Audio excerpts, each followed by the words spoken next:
Magandang tanghali po ang mga binibini at mga ginoo.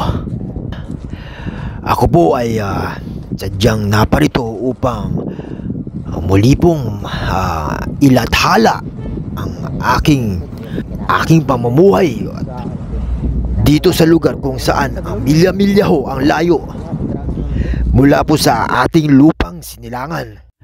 At kung mapapansin nyo nga ho ang mga kabahayan ho rito, wala pong mga barikada sa mga bahay na to. At ang mga kalsada ho ay talaga namang maliwalas. Magandang mga kabahayan din eh.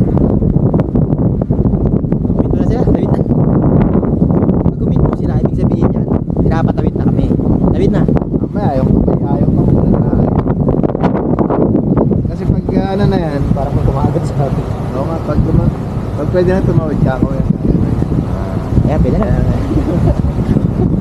Ganito ang pagtawid sa Hawaii. At kung inyo nga pong matutunghayan ay masasaksihan po natin na ang mga sangkatauhan po dito Kahit nakapikit, pwede ka tumawid dito. ay sumusunod po sa mga batas trapiko. Maganda dito eh.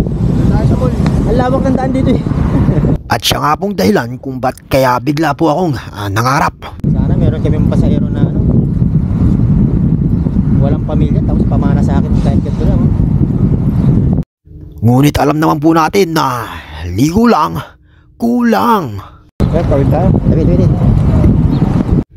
Kaya ako mabilis na nalumbalik ang aking pag-iisip sa realidad ng buhay.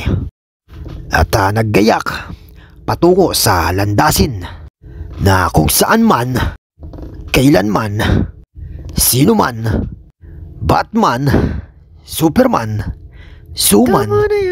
Pagpasensya mo na, binibini, at ako'y nadala lamang. At ngayon naman po ay aking ipapabatid sa inyong kaalaman kung ano po ang inyong masasaksihan sa mga establishmento na nakatatag You always thinking about work, brother. dito nga po sa Hawaii.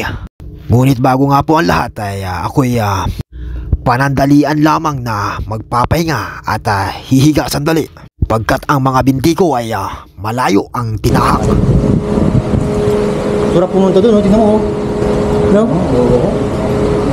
Parang bundok ng Bermuda. At makalipas lamang ho ang ilang minuto, kami ay nagpatuloy na muli sa aming layunin. At yun ay ang bigyan kayo ng kaalaman. Parang Roslyn pa. Parang Rostan din pala, dara. At nang marami kayong matutunan na magagamit nyo ho sa araw-araw nyong pamumuhay. Magkano sa akin? Hanggang sa muli po nating pagsaliksik Kapal eh. sa mga tanawin na hindi atin. Malayo ba, malapit din?